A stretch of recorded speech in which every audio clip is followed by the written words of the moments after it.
Oh, hey everybody, welcome back. This is Words number 38. I'm Emily Moyer. Dani Katz is with me. We have no idea what we're going to talk about. We're not sure we even have anything to talk about. So we are just relying on the fact that we are two obnoxious Jewish girls, and that'll hopefully carry us through, because that always creates something to talk about. What's going on, girl?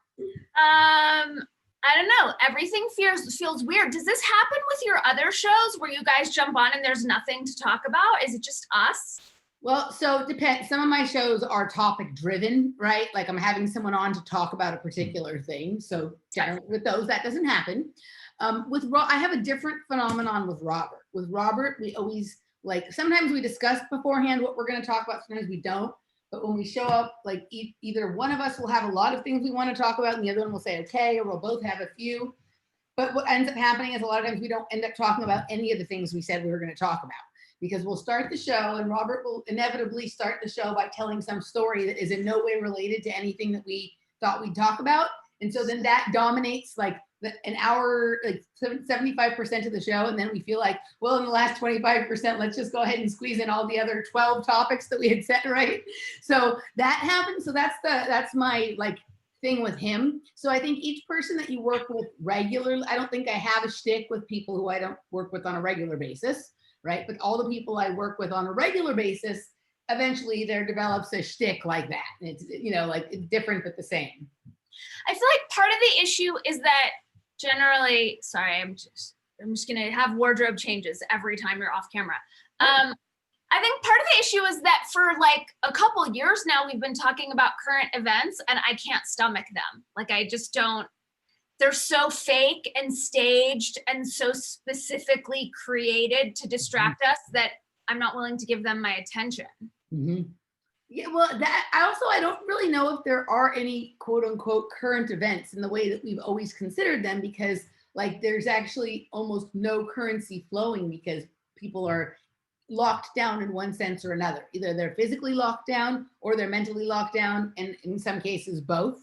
So the flow of energy, which is what current, right? A current is, right? We have many different definitions of it, but to have an interesting news cycle, you have to have a lot of things going on, right? So basically we've been looking at the same events from different positions in the room for almost a year now, and just describing the different, describing what the play on the field looked like from a different seat. Yeah, exactly. And I feel like I could recycle it and be like, here's what Eric Weinstein is, here's his latest bullshit about the fake election. But it's we've already done that. But since you just mentioned currency and current, here's one thing that I am noticing. This is happening to me at least every day. A friend calls and is like, oh, fuck, why didn't I buy Bitcoin? I missed out on the Bitcoin thing.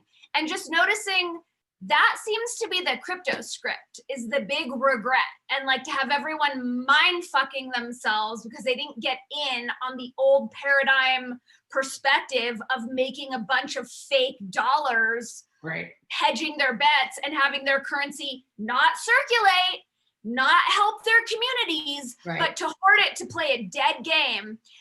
So I think that's I don't know if it's interesting, but that's something I've noticed literally every day. I have someone calling me whining about this Bitcoin thing. Okay, so that's kind of interesting. I thought maybe we would talk about cryptocurrencies today because there's been this huge surge and fall and surge and fall and all this activity. After really almost years of just kind of that, suddenly we have all this stuff happening again, right? And so there's been a lot of crypto talk in my circles the last couple of weeks, right? And so one of the things that to what you're talking about money not circulating in the community and stuff like that. So one of the things, and I hope it's okay to talk about this, I'm just going to assume that it is, right, on a certain level. So, Jeff has been really invested in BSV, right? Which I think that in the beginning, he thought that it would blow up and be this huge thing, right? And it hasn't really done that. But one of the things it does do is it stays stable while all these other ones have up and downs, right? But it is more functional in some ways. Now, this is not me saying it's good or bad. I experiment and play with cryptocurrencies, and if tomorrow all the cryptocurrencies crash and I lose my mind, I don't care. I only play with it like the same way I would waste money at a casino or at the bar or whatever, right? But it's interesting to like see how some of this stuff works, right? But this one that isn't, a lot of people don't like BSV for a variety of reasons, and I don't know if I even understand all of them, but it hasn't really made anybody a lot of money. But what it does seem to have, that the others don't, is like a stability and a usefulness, right? So like a lot of these, there's a lot of technologies like Twetch and Stromanity and a few others that are built around that. Like that's how you, for very few cents, to fund transactions. Odyssey's the same. It's okay. Right. So, but there's a variety of different technologies built around this one. I don't know what Odyssey is connected to or whatever, but it's connected to BSV. And those things, now I'm not a person that believes there's any such thing really as security or privacy. So I'm not claiming that these things offer security and privacy, right? But these are different systems than the Borg, than your YouTube, Facebook, Twitter, whatever, right? And the BSV is the one that is connected to that. And those seem pretty functional in a fairly smooth kind of way. And so there's a usefulness. It's a way of, it's not the same as like circulating currency around your community, everybody spending money and everybody making money, right? But it is actually doing something with the funds rather than just sitting there collecting them, hoping they get bigger and worth more. You're actually funding actions with it, right?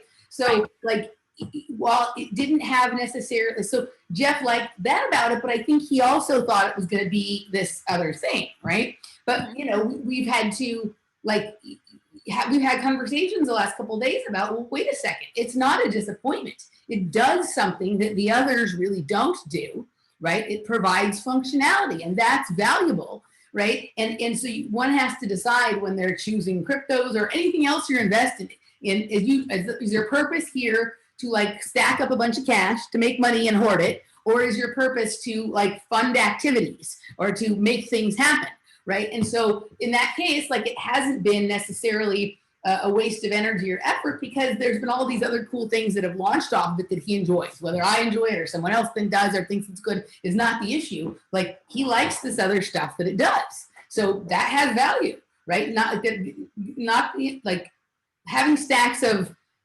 cash is not the only thing that has value, right? And so I think that's the whole thing with what we're talking about here is, you know, so within the crypto space that's going on. And then the funny thing that has been happening this week, right? Obviously Bitcoin has had its big surge at points, Ethereum has had it, but the weirdest thing was this one with Dogecoin. Have you heard about this thing with Dogecoin? Okay, so I didn't know anything about Dogecoin until Masaki started talking about it a couple of weeks ago, right? So then I was like, okay, I've heard of this. And it was one of the first cryptocurrencies, and it was started as kind of like a joke, but in some ways it's actually makes sense and has a certain kind of stability, not completely stable, and it's also really inexpensive, so you can still get in it fairly inexpensively, right? He starts saying, man, I think Dogecoin's actually going to be big this year, right? Like I think there's something to it. It's kind of a joke, but like in some ways the jokes are more like useful than the things that are very serious and whatever, right? In the weeks after he started talking about that, Dogecoin started to grow. And so finally last week I was like, okay, I've heard you talk about this. I'm going to buy a few Dogecoin to see. And like literally a day or two after we bought a few Dogecoin, Elon Musk literally created this huge tsunami of interest in Dogecoin because he tweeted about it. Like he literally put the picture of the dog from the Dogecoin on a tweet, like blowing through a city, right? And then suddenly it was up like 150%. Right? So like any of these things have the ability to like have vast movement based on the energy and intention that somebody puts behind them. Now, in this case, that's any fiat currency, anything we decide to give our collective agreement to. But there are so many problems with crypto, but I'll bookmark that. There's so many problems with cryptocurrency and so many problems with cash fiat. There's like, right, this is not like these, like I used to be very anti-crypto and there's part of me that still doesn't like anything about it, but I'm like, well, this bullshit system we have now is not great either. So for someone to say that a person who does crypto is bad, like that doesn't make any sense because you're spending US dollars. Yeah. Because I want to talk about this. And no one who uses crypto is bad. Like we're not retarded idiots. But you think that, yeah. Right. Like, of course I don't think that. And I have some crypto, but again, it's like, I kind of see it like Burning Man, where we take the most brilliant minds, the most creative visionary thinkers, and we have them focused on a party once a year and channeling all their. Totally. 100%. It is exactly the same. There is we're in the midst of pushing back against a technocratic takeover. So the fact that all these morons who just want to cash in are like, crypto's great. It's like, no, you're not. You're vying for your enslavement because you're profiting at the get-go.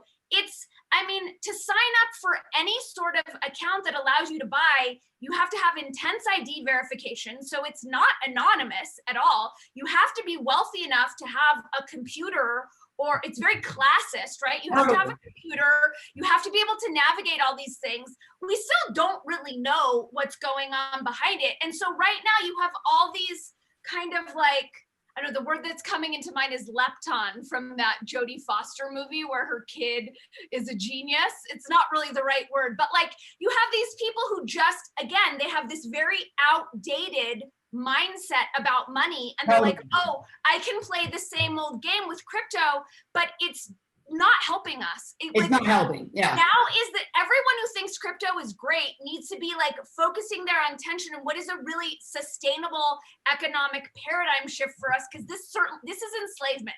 Right now at the beginning, some people can make a lot of money and buy some nifty things, but it is absolutely leading to our enslavement. I agree. I mean, really, any financial system in the sense that we have known it our whole lives, we've never known an honest financial system. And this is another dishonest financial system. So the same thing can be said about those. But yes, I agree with you. Like the amount of time that people who are brilliant and could otherwise be spending their time working on something else are working on either if they're involved in creating some of these systems that crypto is on, they're working on that. Or if there are people who spend a lot of time looking at their crypto accounts and moving shit around, that is taking their mental energy away from something that is better, 100%. Exactly. And it goes back to like trying to fix the duopoly. Like, oh, let's come up with a better Democratic candidate. It's like, no, it's the same system. It's still the like hoard, invest, profit. We really, like, I feel like our smart new paradigm solution, it has to be a circulating analog thing that we're not like sitting here hoping we can, waiting for a rainy day. The waiting, right? Whenever I hear someone say, I'm waiting for the cryptos to hit, I'm like, ew, right? Exactly. So everyone who's playing the game, like we need to come up with this is still in the same paradigm and we need to shatter the paradigm. Okay, so with that said, obviously all of us still need funds, right? We still need to have money to pay our rent and to do our things. And so my thing, because we need to do what you're saying. So like maybe the best thing for everybody to do is find the financial paradigm to operate in that requires the least amount of you wasting your brain power and your brain energy to deal with it. And so for you, right? So if whatever thing makes you not have to check your bank account status a million times a day or waste a lot of time moving money, find the simplest, most streamlined financial solution for yourself, do that, and then spend all the rest of your time thinking about this other thing that you're talking about. We need to come up with a new currency. I was just watching some talk, this guy, I'm blanking on his name, but I'll look it up so we can have it in the show notes. But he's saying like, we just need to create a new currency. Every single fiat currency we have is a lie that's based on consensus agreement. Yeah. All we need to do is agree that like, okay, Post-its are the new currency, and we get enough people on board and ascribe value, like 10 Post-its for an hour's worth of coaching, or like, it's really not that complicated, but we need to keep it in simple, analog, new currency that we agree on and get out of this crazy techno-fascist psychosis. Okay, but even within what you're saying about Post-its, right? Like kind of thing. I'm not really lobbying for Post-its. Right, no, but it's simple and easy to understand. So let's go with the Post-its, right? Like in combination with the agreement about a new currency, right? And keeping it simple would probably be best. Like there has to be some deprogramming of whatever mindset would have a lot of people running around hoarding Post-its then, right? Trying to see how many they can collect so that they can have more Post-its than the other people, right? Totally. We need a mass deprogramming. It's like all the virtue signaling, like mind controlled twits who think they're helping. We need to have some sort of like explanation as to the harm that hoarding and investing, not even harm that it does for communities, but it's not helping. You know, like what helps is when money circulates and is moving around our community so everyone can dip into it. And I feel like if we just had like a series of little, like, remember when we were kids and we had like Schoolhouse Rock or the donuts or like little things that just kind of explained how shit works? I feel like people don't understand how they're hoarding and hedging their bets on some future boom is really not helping the greatest good and not helping the most people. Okay, so maybe, and this just occurred to me. You remember, like, when you're a few years older than me, so you might not have watched Inspector Gadget. I'm only 20 years older than you. Jesus, get off it. Well, I don't remember when Inspector Gadget started, right? But like he used to like have these things that this message will self-destruct in half of so many seconds. So maybe with whatever the new currency is, that it should self-destruct if you don't use it. It loses value. Right. If you don't spend it in a particular period of time, it begins to either decrease in value or it just evaporates its value, period. Right. I've heard this idea before, and I think it is brilliant. The longer you hold on to it, the more value it loses. So there has to be some sort of like timer attached to it kind of thing, right? So that's kind of interesting. And so that almost requires it be a digital currency, but no way. I knew you were going to say that. And it's funny, in the pause between, I'm like, I know where she's going with this. No, because we could create jobs for humans who could literally just stamp it. Like, remember library books? Oh, yeah. Yeah. Yeah. We could just have humans and create a, because we really need it. We're at the precipice. We need to push back against the digitalization of our entire world. So literally the person who works at the bank, I mean, obviously this already happens at the bank that they record what time you make your deposit, right? But literally like 20, like, okay, so let's just say that it begins losing its value after it's been in your account for 10 days, right? Or something like that. So then from the time it's marked that it came in, it begins losing its value on a 1% every 24 hours or whatever the fuck it is, right? And this is something, right? And so now there's new jobs for people at the quote unquote bank who are there to keep track of that. You could also literally like train your systems to do that, but more importantly, I don't want to train systems. Okay. I'm no more systems. This is analog world. We're saving humanity right now. Okay, but this is my other question on that though. Is it the best use of someone's humanity to have them stamping pieces of paper that? There are a lot of dumb people, babe, and that's pretty much all they can handle. And that's okay. That's okay. Not everyone is a genius, but like the average IQ is not that high. Also, it doesn't have to be a full-time gig. It could be a part-time gig. It could be like, we need to restructure everything. Like instead of driving Uber, it could be like a gig economy where instead of driving Uber, a person could stamp these things for whatever free time they have, 3 hours, 5 hours, whatever it is. It could be an internship. It could be a teenager's job. You know, it could be whatever. Like look how many businesses just closed and how many jobs are being lost, right? Because of bullshit automation and self-driving cars, which I pray never happens. But like people need jobs. People need to work. They would rather have a dumb job than feel worthless and do nothing. I mean, I agree with you. I think people feel better when they work. And also like one would hope that like that system somehow enabled or gave birth to people to have more time to do things that are creative, right? It's also going to create a complete upending of our mindset around money because now money's going to have more value the quicker we put it into circulation. So it's going to upend everything and it's going to kind of gamify and make it more fun to move money and give money and be generous. Okay, so I like that. I think we're on to something with that. What do we do then with like people? Okay, so people can spend their money but they can buy things and hoard things that are considered assets, like property or cars or, you know, goods that have certain value. What do we do with that? Look, people can do whatever they want, but if we're going to talk about, you know, like we have the people who are like, we need trans rights to make the world better. It's like, if we're still in the same debt economy enslavement system, that's not really going to make the world better. So we need to upend the whole thing, and there will be a transition period, and there will be people who are operating out of fear who are going to hoard.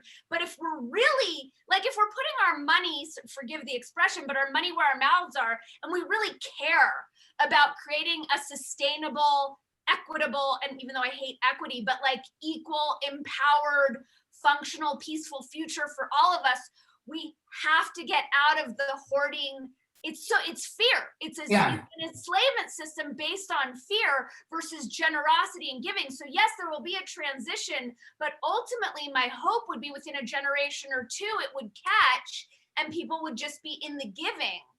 So it's interesting what you just said about hoarding, because my experience, like, so we think of people who, later, they even make TV shows about people who are quote unquote hoarders, right? And it's presented in the absolute worst light, right? Where it's like the fucking old lady with 600 cats and has never thrown anything away since her grandma died and whatever, right? But that the reason that they're doing that is because they're in fear generally of moving forward, of leaving their home, of being without the things. And we think of that as like, oh, this person has problems. But nobody ever thinks that about people who hoard dollars and properties and all of that kind of stuff. But they're operating under the same kind of fear. They have just figured out a way to express it in this way that for some reason people are entranced by, as opposed to like repelled by. 1,000%. I'm so glad you said that as well, because we're so, you know, ass backwards with how we perceive money and wealth. Like, we give these people props who have all these investments and all this money that doesn't circulate, right? Like, they're kind of lauded and placed on a higher status in our culture, but it is based on fear. I mean, I don't know about you, but I can think of so many people in my mind who will like operate out of a form of scarcity and like, oh, I can't afford this, I don't have the cash for this, but they have hundreds of thousands tied up in investments that they're waiting on. So they're taking on a scarcity mentality. Their money isn't circulating. They're waiting and in effect praying for some sort of emergency or waiting to die, or I don't know. It's just our perspective on money is backwards. And you know, early days, one of the first shows I did with you and Randy was about crypto. And it was like, crypto was this great white hope, even though, you know, it seems like you and I never bought into that. But we're shoving this thing that, let's say it even is, into the old model and seeing the same psychosis around the old model present itself while we're still enslaving ourselves to a system that where there really isn't any anonymity, even though they say there is. We don't know what's happening. There's no such thing as anonymity or privacy or security, like period, end of. Well, I want to bring that back. Like I want, you know, like I miss dollars that didn't have microchips in them or strips in them. Like I am lobbying for us to bring, if we don't bring it back, it's not going to happen. You know, there's something funny. When I was little, like, okay, so I didn't understand that like checks like were tied to your identity based on an account number and your ID and your address. I just thought thought there was money inside of them. So I thought like my dad would present a check that was for $100 that had $100 inside the check. Right? And then I got a chance to really inspect his checkbook closely sometime, and I was like, wait a second, all these pieces of papers look the same, and they don't have amounts written on them, so how do they? And then I started to figure it out, right? Yeah.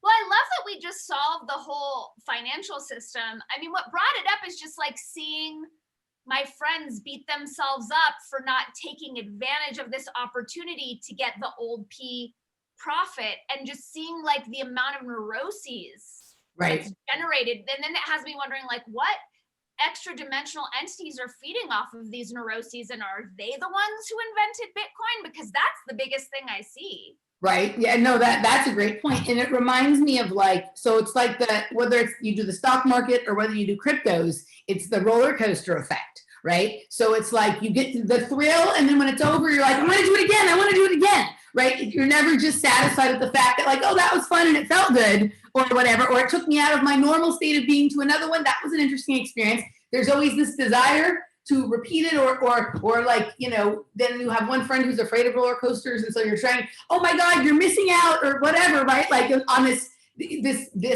like surge and then decline of endorphins and adrenaline and whatever. It's like the same kind of thing. I mean, remember, didn't you ever do that at Magic Mountain when you were little? Just like keep riding the same ride over and over again, trying to get that same feeling you had at the first time? Did you ever go on a day when it wasn't busy? I was just gonna say the lines were always too long. I never had that option, but also I never wanted them. Like I never wanted the thrill to go away. I do remember one time going to Magic Mountain like a week after I went skydiving and nothing was scary. I'm like, this is all bullshit. Like we're strapped in, like I'm not gonna die. And I got no thrill from any ride. So there's this ride at Magic Mountain here called X Games, right? And it's like, so it wasn't there when I was little, it came later. And I went there as an adult once, I'd say probably like in 2005 or 6 or 7 or something like that with my stepbrother. And he really wanted to go. And I was like, all right. But we went on this X Games ride, right? And there's this moment on, so this X Games ride is one of the ones where the seat you're seated is hanging, like it's hanging for like that from the thing above, right? It's not your, okay? So it's hanging and they have. Whenever I'm on the hanging ones, I take my shoes off and throw them off to the side so I could be barefoot. Okay, so there's sound effects with this one, and there's like little clippings from like movies we all like, and you know, like Fight Club and different things. So there's all these sound effects while you're doing it, right? And that are accompanying the parts of the roller coaster that are scary and whatnot, right? But there's this one moment where you swing out like in a wide arc, and for 1 second, you can't see the person sitting next to you, or the ground, or the roller coaster, or anything but the blue sky. Unless there's chemtrails in the sky. So are you and the person next to you not on a connected like bench? Not connected. No, right. Okay. So it's like slightly, right. So there is a row, but each chair is like connected to its own node or nodule or whatever, right? Got it. And you're probably like interspersed in how you're swinging or whatnot. Or even if we're swinging simultaneously, the way it's happening is that other person who was next to me maybe went over that arc first. Right? Yeah. Like there's a looseness. It's not like a fixed bar, right? So for 1 second, like it's really just like for a brief second, you are just flying out there in the great wide blue sky with nothing else. And I was like, oh my God, that was incredible. Like that feeling, like that rush of like absolute freedom, which in some ways is the truth. Like really, we don't even know that all this other stuff we project around us actually exists. We're here having an experience. Everything else is like a creation on a certain extent of our own mind, but then that's happening for each person too, and we're interacting. But when you're in that moment out there, high above the ground, so you can't see anything but this blue sky and your own body parts if they're out in front of you, but if they're down like this, you don't even see that.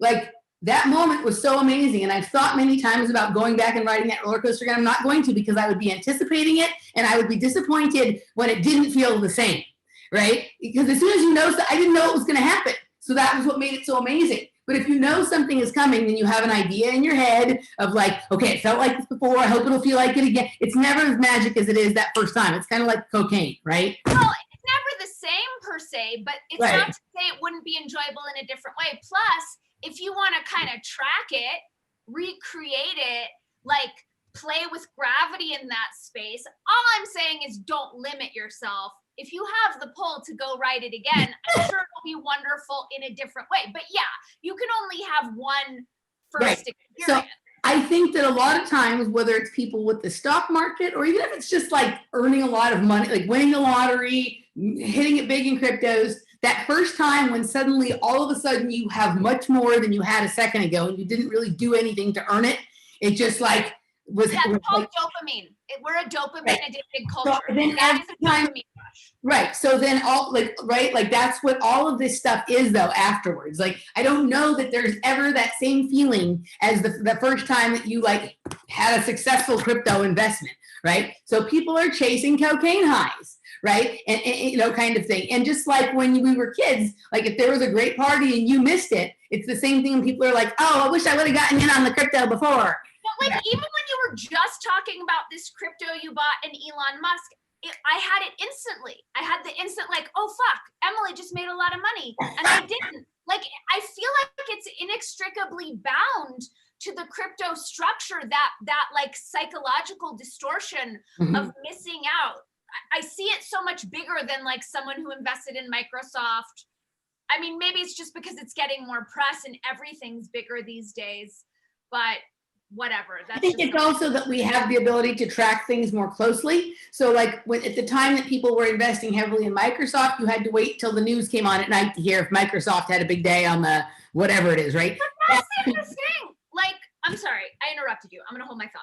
No, it's okay. Like, it's just, like now because of the internet and because of all of these various technologies, you can track things to the second, whether like from your living room, right? And so that creates like way more, it's a much different monster than when people were, hitting it big with investing in tech companies in the 80s. But look at it. I mean, let's take the chronology. So take it like probably 100 years ago, and my friend wanted to open a bakery, and I invested $100. So if he had a great year and I made $1,000, I was excited for my friend's business, for my friend's family, for our community that all got together to support this. That was real, right? So that dopamine rush that, yes, I was also making money. There were all these other aspects tied into it. Then we got this like corporate stock exchange situation. So maybe Microsoft had a good day and I'm excited because I made money, and maybe I'm into whatever their new like secret virus is, or do you know what I'm saying? Like, it's a step removed. But now with crypto, it's literally nothing. There is nothing. It is just manipulating our emotions and our psyche. You have some bot like Elon Musk who posts on social media. So you've got a fake human doing a fake thing on a fake platform, and everyone makes fake money and has an emotional reaction. I mean, I'm fucking terrified that this is where we're at. Well, it's purely Pokemon Go. I can't, I mean, I didn't even realize it till I just said it, and I'm like more disturbed now than I already was. Yeah. I mean, that's the whole, but and this is the whole sort of dilemma where people are fighting, like arguing over this kind of stuff, but that's how the dollar's always been fake too, right? At least since they took it off the gold standard for sure, but probably even, before that. And then even, sure, like gold has functions, but not for most people, right? Like if I have a huge like pile of gold in my closet, like I don't know how to use that to make like electric wiring that is going to have conductive stuff. I'm not a jeweler. I'm not a whatever, right? So there's always been, even at times when it was, theoretically stuff that actually has value. Like to me, if I can't work something, it doesn't have any value. If I don't understand how something works, or if I can't do something cool with it, or if I can't make up a story about it or whatever, like that's just my personal, like, right? Like I like to, one of the things for me, like when I'm dancing, like at a party, like if I have to hold the water bottle or something like that, like I'm cool with holding something if I can like incorporate it into my dancing, if I can play with it.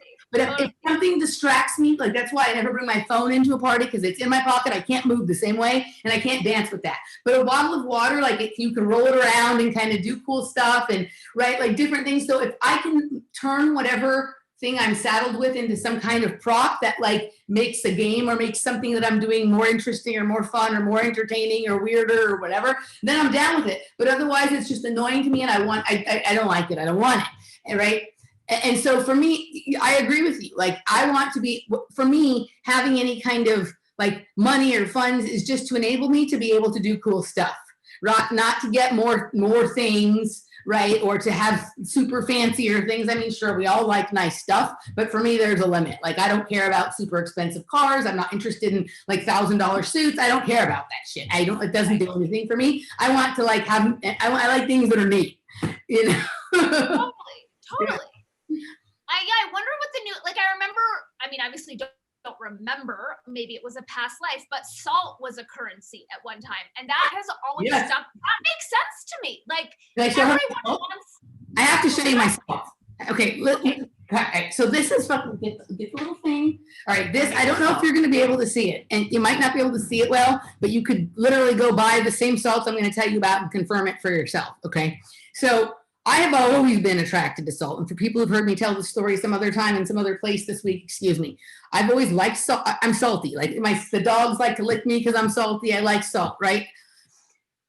When we were in South Africa at Robben Island, like everyone else was fascinated with checking out, Mandela's cell and the limestone quarries and stuff like that. Okay, right. And I didn't really care about that. There was these rocks outside on the ocean that had all this salt that was like clumped on it, and it was like in these very cool crystalline patterns, and like it was shimmering and sparkling and creating prisms and rainbows. And I was just marveling at how I could touch it and taste it, and it tasted like salt. And I was just like, wow, this is it. This is the magic about this island. Fuck the rest of the bullshit and the story that goes with it, right? That was long before I knew about the Mandela effect and the question, right? Whatever, right? That was my Mandela effect. So I was having this conversation with someone who's in our Project Kids group the other day, and we got into a conversation about her resonating with salt, okay? Like that's her homeopathic thing she resonates with, according to some esoteric version of homeopathy that a friend of hers practices, right? And I was like, oh, that's interesting. It made me think of that story, right? And then I thought, I had this thing sitting here next to me on the table here that Laura got from Masaki. And this is a very basic radionics board. Just so you know, as I'm holding this, there is so much energy coming off of it. It's not even on right now. And it's that is so cool. Did Masahi make that? No, he didn't make it. What this does, this is like a basic piece of technology that has the same function as his big fancy pyramid that you see in the back there, right? Like it's more of like a functionary way to, that's beautiful, this is functional, that the beautiful thing functions this way too, right?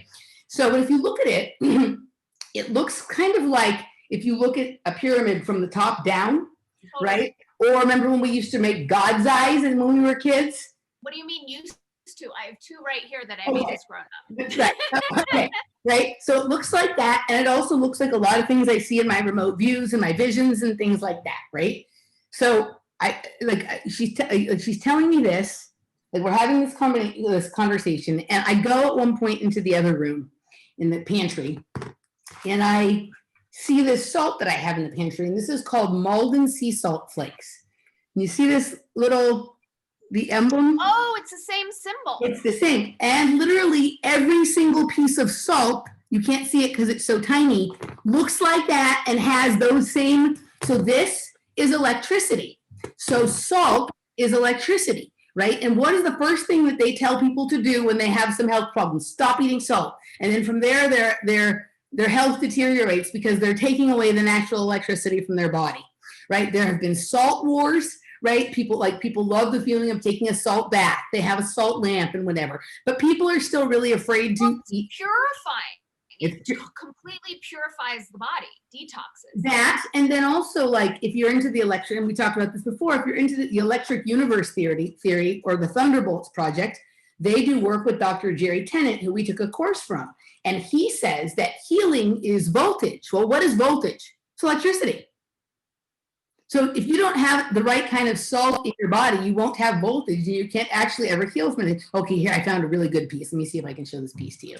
So this piece, it's a little crusty from another pieces being stuck to it, but I don't know if you're gonna be able to see, I haven't put it on something. So like if there's a black thing I can put it on so that I can see the reflection of it.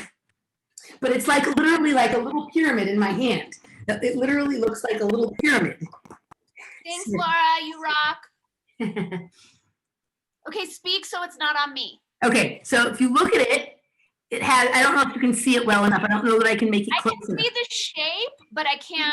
Literally a pyramid shape with all of those same lines on it that are in the picture of the salt there. Like, see, these are all little pieces of the salt. This piece literally looks exactly like that, but it's real, not the picture of it. Okay, what this is making me think of, and I don't want to take us away from salt because there is so much with salt that I think is relevant.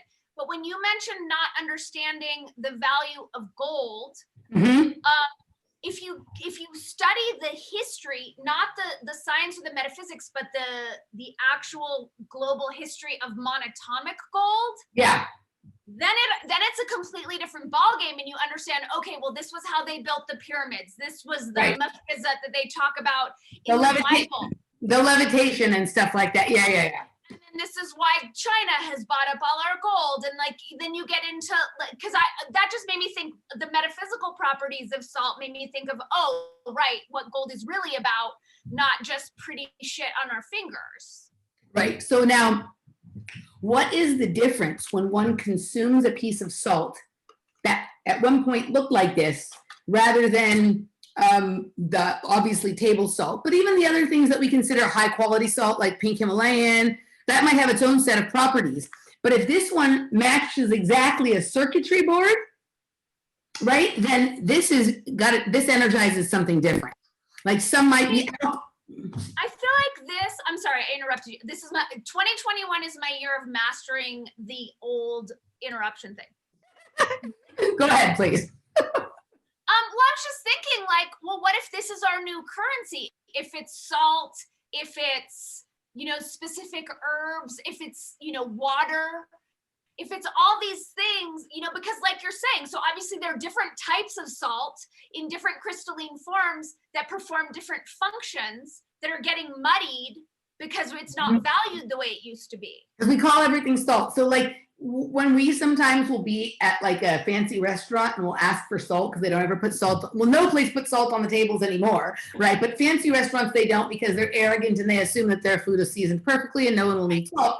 But if you ask for salt, they'll often bring you a little dish of this kind of salt. And we always, even before I had made this connection, we were like, oh, it's the Malden salt, yay! Like, right? Like, there's something. I personally don't like the Malden salt because it's too big and it doesn't weave seamlessly into whatever I'm mixing it into. It becomes more prominent. Right. So like I've figured out like so generally it's for sort of sprinkling on as opposed to cooking with. Like if you put like a salted chocolate chip cookie, there'll just be a few little pieces of that on top of the chocolate chip cookie or whatever. It's delicious. Right. Dude, chocolate chip cookie, like salt is such the magical piece. Like salt is what makes the chocolate chip cookie pop. It's the just right salt perfection. Well, think about that. When a food is seasoned perfectly, right? Perfectly, it pops in this way where like other things are, yeah, it's okay. Oh my God, this is so good. It usually has to do with even if it has like some other herb or flavoring, it's the right amount of salt that brings out that flavor. So salt. Isn't it? So I remember reading a book about this. It was about when Pol Pot was sort of destroying Cambodia and that particular genocide. And it was like a family story. And this woman was starving. She had been without food for like some ridiculous amount of weeks. And her concept, I never forgot this. She wanted rice with salt. It was never just rice. It was rice with salt.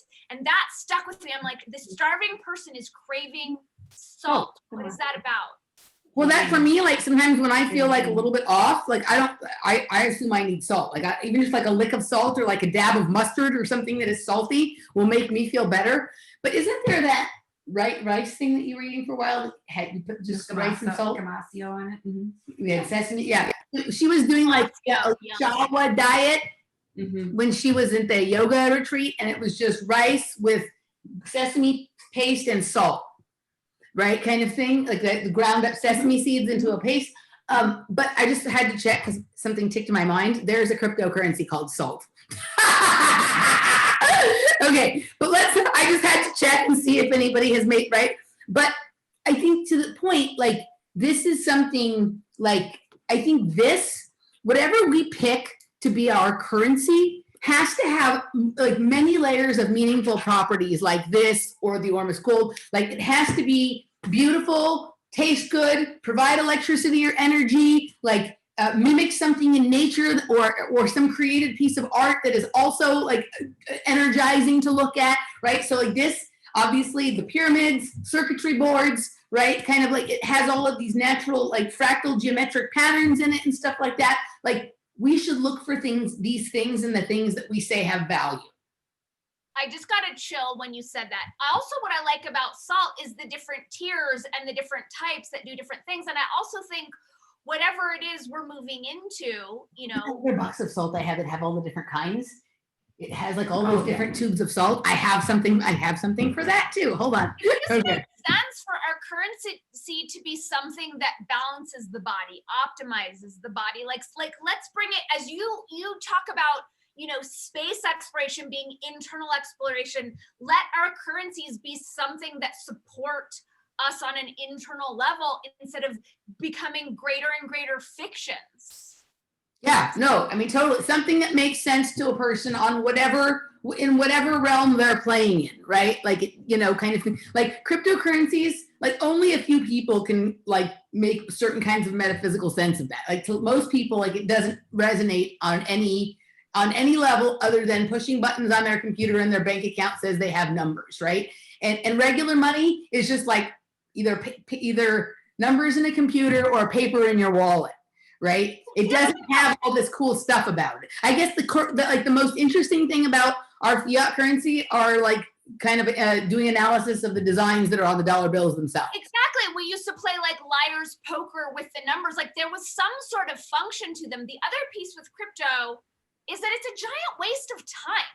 Like even just trying to buy it takes for and energy, and it's also a waste of energy. It's a waste of time and energy, and we need to be more streamlined with our time, energy, and attention, not less. I mean, even loading on Odyssey, there are just these extra steps that I have to go to because of the crypto element that it's tied to, and it's a pain in the ass. It's a waste of my time. I'm not into it. Okay, so I have this cool thing that my cousin gave me once, right?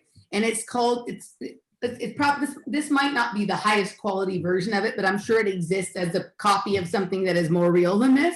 Right, so this is from Trader Joe's and it's the 7 salts of the earth, right? I already love it. And so there's different tubes with different kinds of salt. Wait, right? will you hold it up again? It was on me. At the top.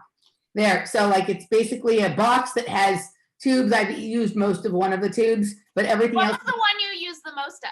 I think I was out of my regular Himalayan salt, so I used the one here. It's just pink Himalayan salt, right? Okay, so there is Hawaiian red salt, right? So there's, let me get these out. Hold on, I don't want them all to fall out. There we go. Okay. Laura is there. I'm just curious because Laura's there. Like, do these have different medicinal properties? Let's look them up. Let's look them up. I don't know that they Okay, have.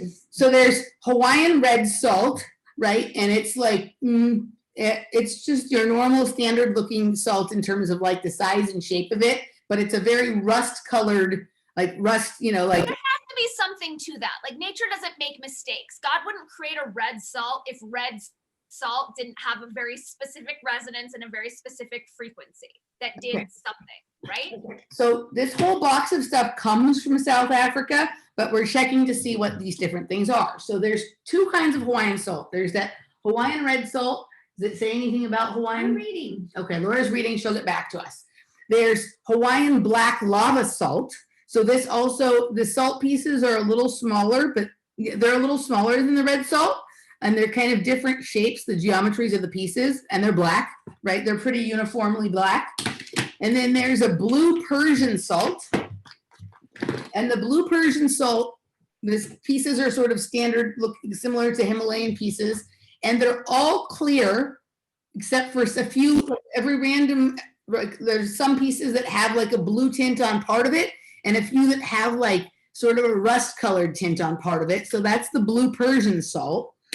And then there's- isn't that cultural appropriation? we're all over. Someone suing Trader Joe's for this? I'm offended. Right. So yeah, well, it comes from South Africa though, so they're probably the exception to something. I don't know. Anyway. Right. All that stuff was planned there. So then there's Inca sun salt, which I assume is like, from Peru or somewhere in the Andes or whatever, or something like that. And it's kind of an off color, like a sort of beige, like not quite white. And there's some pieces that are a little bit more like beige or orangey, and some pieces are very small and some are bigger and differently formed. And then there's Kalahari desert salt, which is like pretty clear and standard looking. It doesn't look that different than like, I would say it looks different than Morton, than kosher salt, but it's like, I don't know how I would quite describe it. I used most of the pink Himalayan salt. I'm not going to waste time on that because I assume that most people here have seen or used that. And then there's this oak smoked salt. So I think this is just a prepared flavored salt. Like we have some others of those, like salt that has been prepared with smoke or chipotle or whatever. So I don't know that this is from a location, but this is something that's been treated with some kind of smoke from oak. So anyway, Laura has been looking up to see if there's any differences or whatever between what the differences are between the colors and the types of salt. As you were showing me the salts, I was thinking what makes the most sense to be our currency would be crystals. Rose quartz, labradorite, that makes sense. But then I was like, oh, but what are the mining issues? And would it be earth rapey to do it? And then I was like, well, it would make more sense for regional, for like regions to have their own regional currencies, but then that wouldn't make sense as far as traveling. But crystals can't be consumed, right? So one way that we make sure that the currency gets used is because salt is something you actually consume, right? It can be used a variety of ways. You could trade it, you could eat it, you could, right? You could pick a pot in it, right? Like, okay, so here so far is what she have. Pink Himalayan salt has traces of iron oxide in it. Celtic salt is higher in iron than sodium, than regular sodium. But isn't that white supremacist salt? Probably. Gray salt comes from clay. So the salts that are more of a gray color. Okay. So Hawaiian salt, Lava salt. iron-rich fields of volcanic clay. Black salt comes from. Can you hear her? Volcano. Can you hear? Talk a little louder. All right. Talk a little louder now. Hawaiian sea salt is found in iron-rich fields of volcanic clay. Then they have more concentrations of trace minerals. Black salt is volcanic table salt with a sulfuric flavor. Persian blue salt is harvested in Iran and says it's more of a sweet flavor. It doesn't talk as much about the medicinal properties as just the flavors. Do you get an intuitive sense? Yeah. So, healing master? You? Not really, other than that it has the minerals, right, and the iron. So then the other hit, and this goes to lots of things I've been kind of discussing with people in a variety of arenas lately. Like, okay, so you have volcanic salt that comes from that volcanic clay, right? Then like probably information from like those points in history or those events are somehow compressed or encoded into some of that salt. So when you're consuming that and absorbing that into your body then has like, it's kind of like adding to your own personal Akashic record, DNA, history of the world kind of thing. I mean, I think that's the case with anything we eat, right? Like whatever information is in the soil or in the animal's consciousness. But one complication with the lava salt is when you're in Hawaii, it's like really bad juju to take any of the lava stones off of the island. Right. So I'm assuming that like just like anything, like, right, like we have like fair trade with coffee, that hopefully the companies that are doing this, they're paying the people who are the natives to that land a good price for this and what, that kind of stuff. But salt, because it's a crystal, it holds information better than lots of things do, right? So it may be a more clear, like a more precise record, like a better, cleaner record. Whereas other things that have been like other kinds of minerals or natural things, like have been affected more by the things around them, like crystalline things, and things that have that kind of fractal geometry in them seem to be better storers of information that can translate, like it holds it and translates it to its new place that it's delivering the information better than some of these other modes of storing information. I don't know. That's the best I can do with that because I don't know all the technical terms. So it kind of sounds like we're lobbying to get back on a salt currency. Yeah. Salt-backed currency. A salt-backed currency, or just salt, right? Like just kind of, I can imagine like, I'm going to start taking this with me everywhere and showing everyone my salt. Right? I've been showing people my salt all week, right? I've been very excited about my salt. I love it. I love that you're so excited about your salt. I feel like we've come up with a really potent solution here. Okay, so that's one. I'm sure there are others that do a similar thing. So I think it would be really cool if we heard back from people listening to the show of other things that they come up with. That what is our new currency backed by? Right. That has a variety of uses, purposes, functions, resonances, things that it sort of mimics and implies and whatnot, like that has just and has thousands of years of stories about it and thousands more that can come in the future that are told by what happens because of it, kind of thing, right? Yeah, I'm into it. Yeah. And you know how like whenever people, you know how like whenever people hit it rich, they like throw the money all up and they like bathe in all the dollars, right? Like I wonder. I mean, in the movies and on TV, but do people Nonsense. really do that? Nonsense, right? But I wonder if just that is like this almost like a kind of connecting back to like salt, like, right? If you go into like ancient cultures, they have these salt caves and they might take a bath in there, or they go in there to like achieve peace in their mind or to feel well or whatever, right? So like the bathing in money in some ways is like a remembrance of when like the thing that like had value actually made you truly feel good on your body, kind of thing, right? Like, does that make sense? Yeah. It totally makes sense. I mean, it might be a little bit of a reach, but I like that I like giving something that seems so like perverse and, you know, like kind of yucky. I like steeping it in something that actually makes sense. And well, it's kind of like the idea that like why humans are so attracted to precious gems is because they're a mental souvenir of the colors you see in the psychedelic experience. Right. I'm sure you've heard that line of thinking and stuff before, right? Because the colors are vibrant and gem-like in the psychedelic place in a way that like nothing in regular reality can really usually touch. And some of these precious stones like may become the closest, right? To looking like something you saw, some brilliant color, brilliant hue, or something that sort of dazzled or sparkled in a certain way while you were having that experience, right? And when you see like the gemstone with facets that sort of glisten and prism and do all this kind of stuff, it's remindful, even if it's just on a deeply genetic level because this person has never actually done psychedelics or whatever, but someone in their past, or it's in their genetic memory somewhere or whatever. And I'm sure there's other things besides psychedelics that have sort of that kind of imprint on the, you know, but that's just one I'm thinking of right now. I was reading this morning about rubies, which used to be like the utmost value, diamonds being bullshit. Mm-hmm. But I mean, I just assumed that it was because of the actual magical qualities in the minerals and that we were much more tapped in and much more connected. Personally, I always prefer the raw, unpolished stones that just look like kind of junky rocks than when they're all faceted and shiny. At that point, I'm like turned off by them. I think there's different, I like both and I like them for different reasons.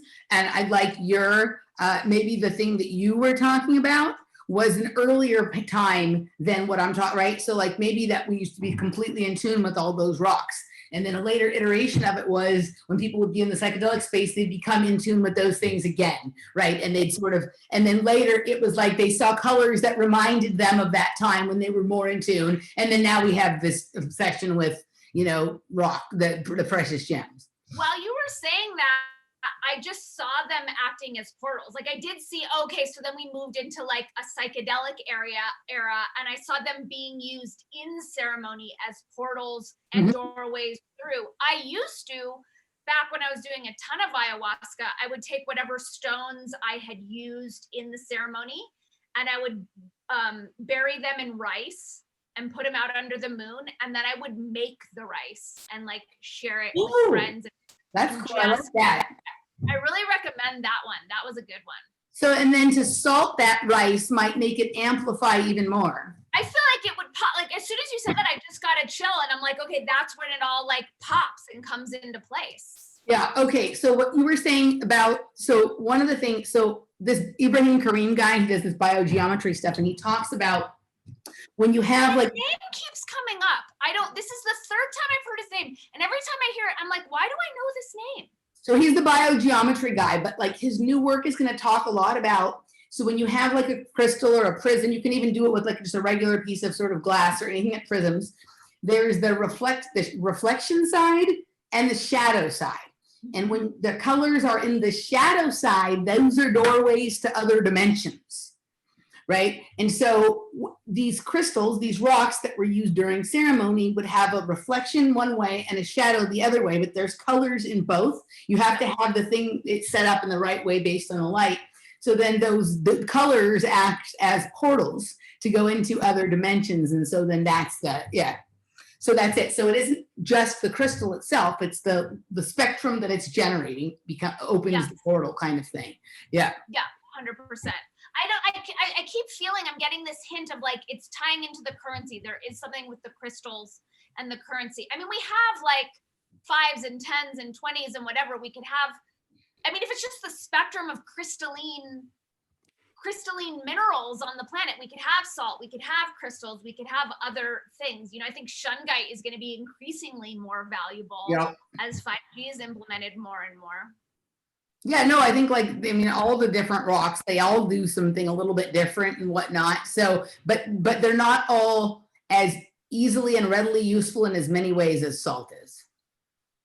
No, salt is universal. And I think across every culture, we're digging salt. I mean, look at the freaking 100th monkey. Like that whole thing is about the monkey learning to salt her sweet potato in salt water so it tastes better, as well as washing it. Like it. Oh, I didn't even know what the actual experiment was. I know about the 100th monkey phenomenon, but I didn't know it was about salting the sweet potato. So the 100th monkey phenomenon was, oh, sorry, go ahead. Potatoes taste so much better when you salt them appropriately. Yeah, so it was this island off the coast of Japan where the monkeys, their sweet potatoes would get all sandy and they would eat them and they would get sand in their mouth. And there was this one female monkey that figured it would take hers down to the ocean and wash it, and it tasted so much better. And then all the other monkeys on the island started doing it. Then all the other monkeys on the other island started doing it. And then all over the world, that whole species of monkey was salting their sweet potatoes. Well, she did it just to wash it, thinking of the water, but because there was salt in the ocean that salted the potato and made it taste better, she also then had now naturally occurring sodium in her body. So her body became like a Wi-Fi router, generating out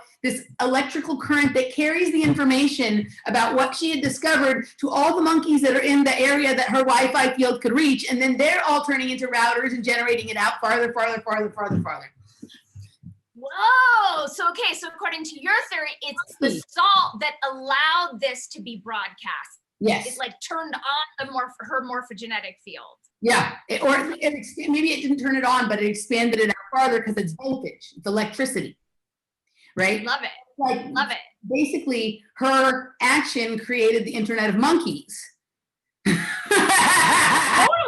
Yeah. totally. Well, Right. it was the first time we observed it. I'm guessing there was an internet. I mean, that's the whole point of the 100th monkey theory in morphogenetic fields, is that there's an internet of every species always since the beginning of time, that this was the first time that evolutionary biologists were able to observe it and give it a name.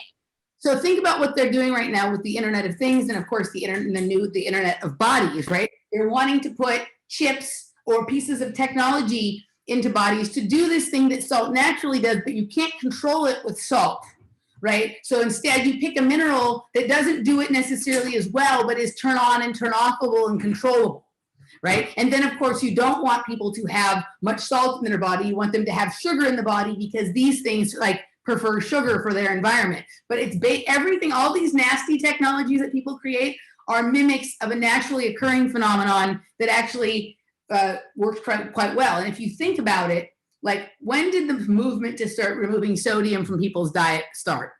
I think it was when they started this scam about like cholesterol and lipidor. I think it was all tied in to that, like cholesterol creates heart disease. So that's when it was like the 80s. My dad was on the no salt diet. Everything tasted like shit. Yeah. I think it was tied into that like pharma scam of 60s, lipidor. 70s, 80s, right? 60s, 70s, 80s. Like it was suddenly that salt, fat, and things like cholesterol were bad, and suddenly sugar was okay. Of course. Okay. Anyway, so that would be interesting to like, because that would be very simultaneous with the rise of like computing and personal, right? And this idea that we can use the computer to sort of overtake society to a certain extent, right? Like, a million%. I mean, my mind is going off right now, and I know we were probably near the time to like tone it down, but they used to use saline solution, like salt and sugar, as the sort of baseline in, I don't want to get us censored, VA, the shots that kids get. Yeah. So the baseline to test for safety used to be sugar or salt until they changed it to aluminum. Right. And then I was also, because now I'm on that track, the name of the latest No Agenda podcast that came out yesterday is Vaseline, because their theory is that they don't actually have the VAXX ready and they're just injecting people with saline solution. I'm just noticing like that salt is really like kind of swirling around right now. Yeah. No, it's, I mean, super interesting. It would be really curious to see if how many people who are buying the current bullshit hook, line, and sinker, how many of them are on low sodium diets or eat diets that are high in sodium, but it's all like table salt, right? Kind of thing. I mean, I think so much of the people who are buying into it is because of the sugar, the fluoride. So I'm sure the salt would be part of it. I mean, I think just the fluoride alone would rationalize a vast amount of the brainwashed acquiescence that we're seeing. Right. So, They always accompany like fluoride. You hear like about sodium fluoride and stuff like that. And that's always with the bad sodium. It's not like they're like fluoride with the Malden salt kind of thing. Right. So it's like, yeah. So it's like, it's so fascinating. But I hear this from people. Like I hear people, a lot of people I know who are awake will contact me and they'll be like, oh, I like your theories on sugar, but I'm such an addict, I can't give it up. But they're reasonably awake, right? I've never had anybody be like, you know, like come to me and I can't think of anyone I know. Oh, that's not true. Some people have tried to convince me that salt is I've had a few people years ago when I first came out with the sugar kind of thing, try and say that no, it's really salt, it's bad, and da-da-da-da. But those people have fallen off. I don't like hear from them at all anymore. There is a few people out there pushing still no salt diets. Like there's a carnivore person that says no salt. I'm like, like what? Okay, so what's this now? It started in the 70s, but okay. There's a book called Salt, and the book Salted, a manifesto on the world's most essential mineral.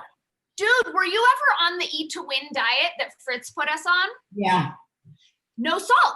Do you remember? I felt so bad. Like I had to pull out of the meat. Like I was on that diet. We go down to the meat. We get there the night before because it was like in San Diego. We go to dinner. All we're allowed to have is a baked potato with nothing on it and salad.